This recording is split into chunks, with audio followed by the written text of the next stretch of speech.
Hello hi welcome back to my YouTube channel cook with మీ.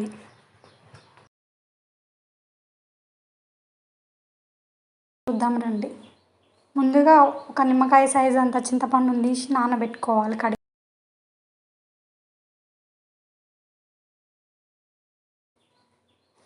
ఆ తర్వాత చారుకి సరిపడా ఒక ఉల్లిగడ్డ పచ్చిమిర్చి కట్ చేసుకొని పెట్టుకోవాలి ఇలా చూపించినట్టు. ఆ తర్వాత చింతపండు బాగా నానిన తర్వాత ఆ చారుని అనేది కలుపుకోవాలి వాటర్ పోసుకుంటూ. బాగా కలుపుకోవాలి. వాటర్ కొన్ని యాడ్ చేసుకుంటూ ఇందులో వీడియోలో చూపిస్తున్నట్టుగా యాడ్ చేసుకోవాలి. వాటర్ మొత్తం అలా యాడ్ చేసుకున్న తర్వాత మనకి రసం అనేది వస్తుంది చారులాగా. అందులో వేస్టేజ్ ఏమన్నా ఉందనుకో దాన్ని మొత్తం ఇలా చేతితో మొత్తం కంప్లీట్గా తీసేసుకోవాలి. ఇలానే ఆ చింతపండు మొత్తం రసం వచ్చేంత వరకు కొన్ని వాటర్ యాడ్ చేసుకుంటే చారు వేసుకోవాలి. ఆ తర్వాత తగినంత ఉప్పు, కారం తగినంత వేసుకొని మళ్ళీ కలుపుకోవాలి చారుని బాగా. ముందుగా తరిగి పెట్టుకున్న ఉల్లిగడ్డని ముక్కల్ని ఇందులో వేసుకోవాలి. చారుకి ఎన్ని సరిపడా అంత వేసుకోవాలి. మేమైతే ఒకటి వేసుకున్నాం.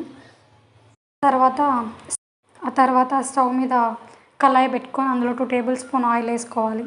ఆయిల్ మరిగేంత టైంలో అల్లం కొంచెం వెల్లిపాయ తీసుకొని కొంచెం మెత్తగా నూరి పెట్టుకోవాలి. వీడియోలో చూపిస్తున్నట్టుగా పచ్చాగా.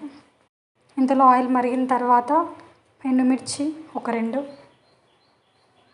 బాగా కలుపుకోవాలి. ఎండుమిర్చి వేసిన తర్వాత పచ్చిమిర్చి ఉంటే వేసుకోండి, మ్యాండేటరీ ఏం కాదు. వీలైతే ఎండుమిర్చి మాత్రం వేసుకోండి, బాగుంటుంది చాలా. పచ్చిమిర్చి వేగుతున్నాయి ఇంతలో. పచ్చిమిర్చి వేగే తర్వాత బాగా కలుపుకోవాలి. అలానే తగినంత కొంచెం జీలకర్ర సరిపడా, కొంచెం అల్లం వెల్లుల్లి పేస్ట్, ఇంతసేపు నూరి పెట్టుకున్న అల్లం వెల్లుల్లి పేస్ట్ అలా వేసుకోవాలి. బాగా కలుపుకోవాలి అలానే వీడియోలో చూపిస్తున్నట్టుగా.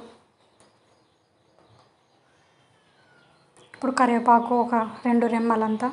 కరివేపాకు 3-4 వేసుకున్నా పర్లేదు, ఆరోగ్యానికి చాలా మంచిది. పసుపు చిటికెడు, రుచికి సరిపడ పసుపు